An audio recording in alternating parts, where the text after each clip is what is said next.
You want to support Roland Martin Unfiltered? Be sure to join our Bring the Funk fan club. Every dollar that you give to us supports our daily digital show. There's only one daily digital show out here that keeps it black and keep it real as Roland Martin Unfiltered. Support the Roland Martin Unfiltered daily digital show by going to RolandMartinUnfiltered.com.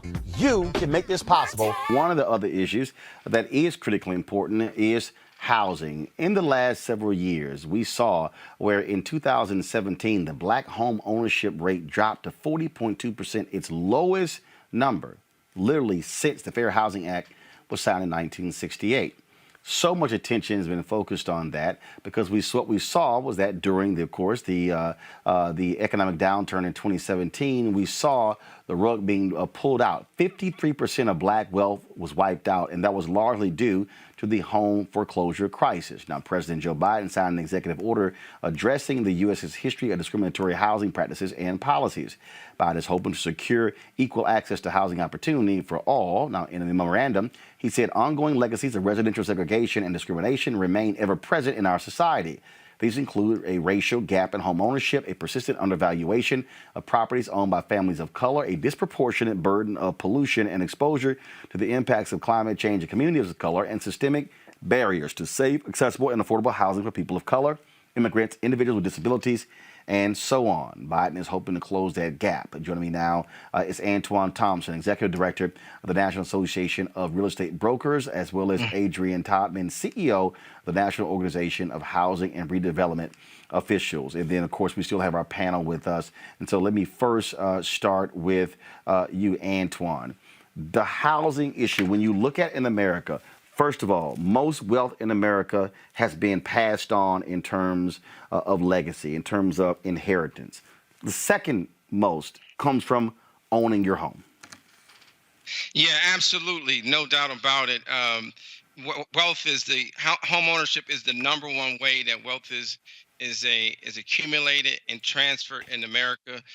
This issue about redlining has been going on for a long time. And one of the things that we're really concerned about is this fascination around FDR. What most people don't think about is redlining was originated and created and established under the New Deal, which was to help people shore up the housing structure. And because of that policy during the New Deal, it locked out Black people for 30, 40 years. So we've got to make sure that this issue of redlining is addressed. One of the other good things, we do want to commend President Biden on his executive order on racial equity, but we also need to make sure that help our people understand that legislation leads to transformation, because executive orders are important, but America needs new laws that outlast the president. What we learned for some of our folks the last 4 years, everything that President Obama did in terms of executive orders were rapidly undone by Trump. So we got to get, these are great first steps. It set the tone for the conversation, but we need to get some laws on the books to deal with strengthening the Community Reinvestment Act, which has very little teeth. The Justice Department has done a lousy job going after people that redline, exclude Black homeowners and Black business owners from getting loans. The other thing is that we've got to make sure that we put the home ownership back into HUD, right? We got a nice Congresswoman Fudge is up for confirmation hearing tomorrow.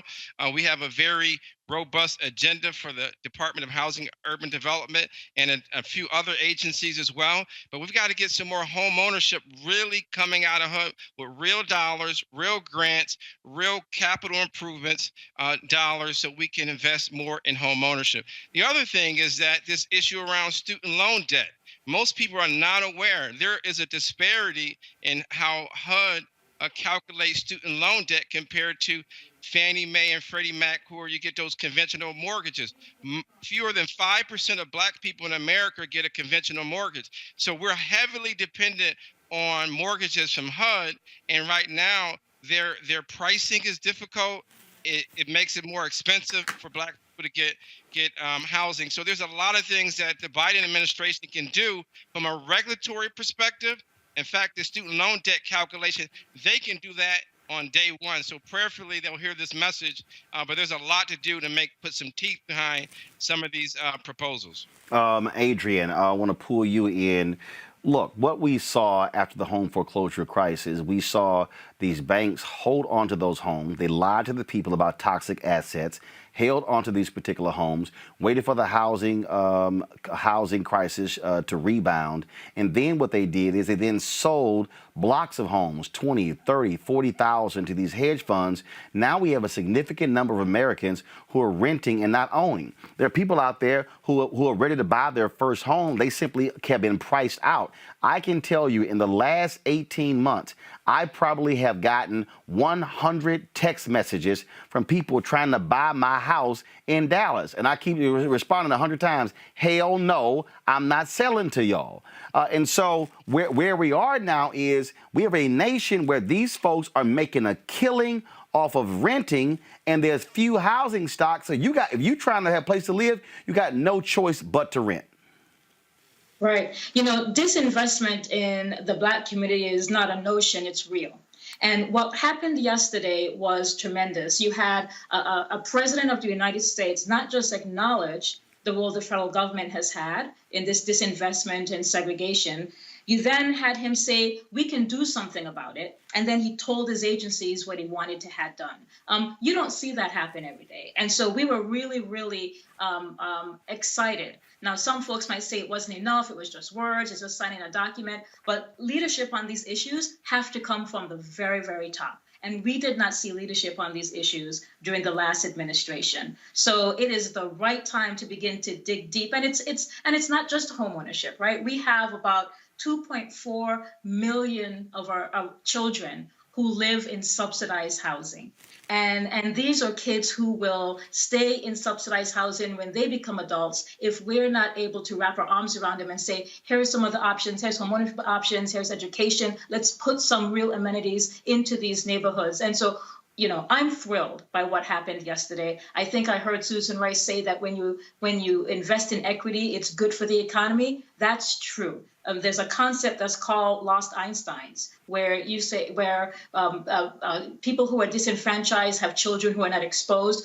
We have so many people in Congress right now who are giving credit to their time in public housing as the reason why they had the stability to be a leader today. But we see so many of these communities from time and time again just not get the investments they need. And it's not because people don't know the math. It's because people know that for a large part, these are communities of color. These are Black people. These are Latino people. These are folks who probably, aren't rallying to calling their congressperson every day. And that's why this country has been able to get away with this disinvestment, is because these are folks that many people think can be just lost and thrown away. It's wrong. So I'm really impressed with what the president did yesterday, and we're excited about the future. Robert Patel, I'm going to bring you to the conversation right here, along with the other two panelists. Again, the reason this is critically important for us when we talk about housing is because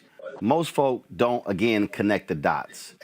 The condition of neighborhood schools is tied to housing. When you look at crime rates, tied to housing. Because if you have an area where you have homeowners, then you have an area where you have renters. Typically, one is more transient than the other. When you talk about investment in the communities, restaurants, shops, things along those lines, Robert, you have more of that happening where you actually have homeowners as opposed to folks who are renting. And so the reason we keep talking about this and why we fought the Trump folks when they were sitting here screwing folks, telling cities, oh, you don't have to submit your plans to ending housing segregation, is because, guess what? Housing. That's why it matters. You're absolutely correct. I think also one of the things we have to address legislatively are barriers that many African Americans who want to be investors are facing. We got a group of people together in Atlanta because we had this issue of gentrification hitting the West End, hitting English Avenue and the Bluff and Vine City. And many people who say, well, let us gentrify our own neighborhoods. How can we buy up these abandoned properties? How can we buy up many of these communities, renovate them, and then turn them over to our own communities? There are barriers in place that make it very difficult for even people who have the money to invest in these things. So what can be done legislatively for our experts? What can be done to break down some of these walls and barriers to investment to make it easier for us to buy back our own communities? Antoine, go first. Yeah, so number one, we have to be very careful right now. I just got a report today in some of the top 10 Black metro areas, like Baltimore, like Atlanta, over 15% of people that have an FHA mortgage right now are delinquent due to COVID. So what that says is that we're going to have a serious crisis coming out of this pandemic, one that can take a lot of Black wealth. So we have to make sure, as you just indicated, there are Black real estate professionals like out of the National Association of Real Estate Brokers. We want to make sure if someone cannot stay in their home, that we work with nonprofits and families to put those properties back in the homes in the hands of people in the community. Because right now inventory is low, but if they hold on them and they sell them in bulk, to hedge fund folks, then you'll have middle-class Black people renting. So that's number one. That's a FHA, that's a HUD situation, and the White House can play a role in making sure that anyone that gets into foreclosure, if they have to go down that road, that we put those hands back in the Black folks that can buy them and own them. The second thing is making sure this issue about access to credit. We have a credit underwriting system that is over 30 years old. We didn't have smartphones back there. We've updated so many things, but the models for which we price mortgages, the credit underwriting system is antiquated. I just watched yesterday, FICO did a panel, and one of the Republican members of Congress, Congressman McHenry, talked about how the credit underwriting system dates back to the 70s. So that's locking Black people out of that system. So when we do get a house, it's too expensive, right? And then on top of that, as you just talked about, when we have lower home ownership rates, that means when people think about opening a restaurant or a store or a school, it makes it more difficult for us to get those investments. So we're on this vicious cycle. And I'm going to borrow a quote from Roland Martin. If you don't have a home, it's hard to get a business loan. Over 40% of all businesses start in the home, over 40%. And that's even higher for Black people. So there are some big... No home, no loan, no business. That's right. And so what I like to say is this: there's some things that everyone could do. Is one, we got to make sure that we're not just excited about the executive order. We need. I was on the phone yesterday with the Senate Banking Committee. Senator Sherrod Brown from Ohio is going to be over that. We need his committee, when he takes over in a few days or so, that they have a hearing on Black home ownership.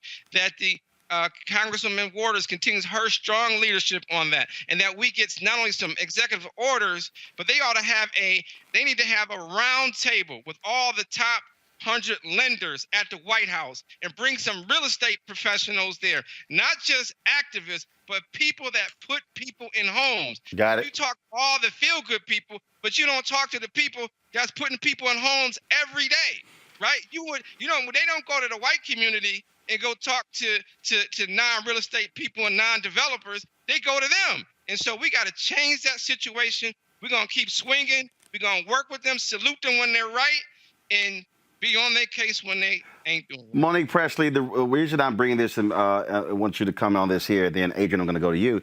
It's all these people who are like, oh, what was done yesterday, the executive order, they addressing Black folks stuff.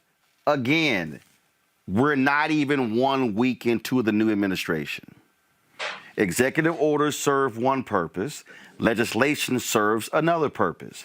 Targeting private industry is another purpose. And so it has to be a multi-pronged approach, but we have to deal with this housing piece because, again, what we are dealing with right now is literally the haves and the have-nots. They want to force people who are below middle class to pay exorbitant rent, when in fact they are paying more money for rent than they could be paying in mortgage, and they can actually own it. And that's where equity comes in. And that's why I'm thankful that all of these executive orders are coming under the same umbrella with that same, in my mind, magic word. We are somewhere over the rainbow when we start talking about equity, because we're peeling back everything that was constructed to cover up what's actually happening and get to the root of things. So yes, housing is just one more example of that. I am thankful for the Biden administration. And Roland, because you were on with me last night, I told you, I gave a little civics lesson, and everybody needs one. If they're interested in, find some schoolhouse rock. Conjunction, junction, what's your function? Get with, I'm still just a bill. Wherever you can get in, because I know a lot of you may be younger, and you might not remember that NIPSI can save you during these times, because you need to know that there's an executive branch, a legislative branch, and a judicial branch. You need to know what those functions are. So when President Biden is using his pen, he's using his pen to do everything he can with what the Constitution gave him.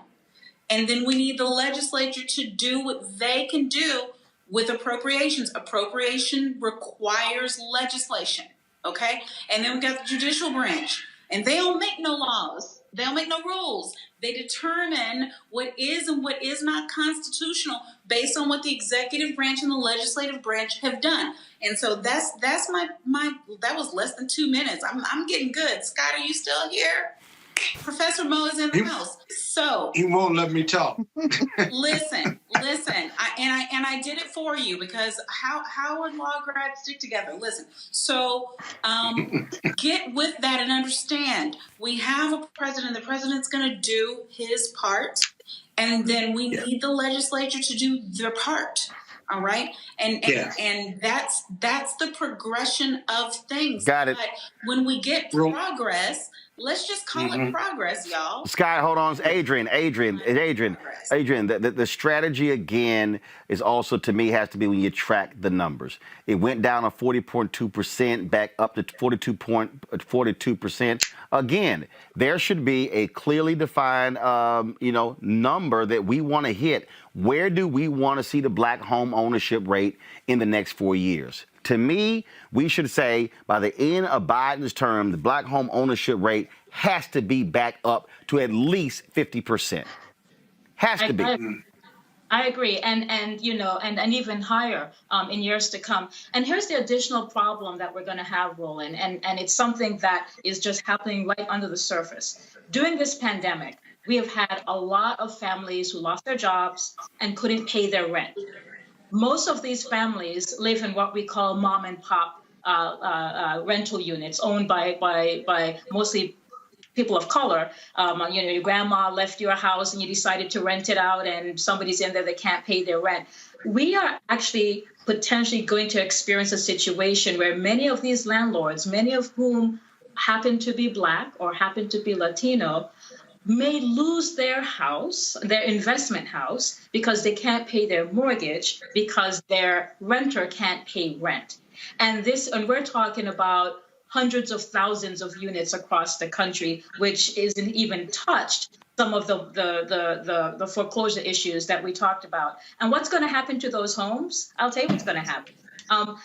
Folks are going to come in, they're going to purchase homes, and they're going to put them back in the market, split them into condos, and put them at higher rents, thereby locking out a lot of the same folks who are renting there. So this housing crisis is even more than what we're experiencing right now. It has the potential to be exponentially worse in the months to come. And yes, we have to make sure that Senator Brown is doing exactly what he says he's going to do. We know that Ms. Waters, Chairperson Waters, is on it. She is very aggressive on these issues, so we know she's going to do the right thing. But we have to be we have to pay attention to it as well and make sure that our mayors, our governors, and all of our legislators are making sure that these homeowners stay in place so we don't exacerbate the problem. We want to grow, not move backwards. Scott? Yeah, just real quick, just to supplement what your last guest said, what I was going to say is whatever you're asking Biden and the federal legislature to do, make sure we focus at the state level and local level, who have these housing regulations, who regulate essentially what housing developers can do, right? to ensure and encourage Black ownership, access to capital, credit repair, and what have you. Because those rules and regs at the local and state level dictate how much affordable housing developers can certainly put in place. And so pressure needs to be at the state and local level. Pressure needs to be on these housing developers to make them do the right thing. They don't always. And then lastly, on the credit access to credit issue, if you don't have good credit, there are mechanisms and ways to fix bad credit, to turn it into good credit within 3, 6, 9, 12 months. So many of our communities of color and people who are there don't understand that, don't know how to do it. And so we need to focus on that. You can have a bad credit report, but it doesn't have to stay that way. Well, one of the things, and I'll say this here to close this segment out, one of the things that Congresswoman Maxine Waters has been doing has been dealing with those credit report agencies because one of the biggest problems in this country that these are institutions that keep their algorithms private. So you don't know what in the hell, how in the hell they operate. And so she's been really leading the effort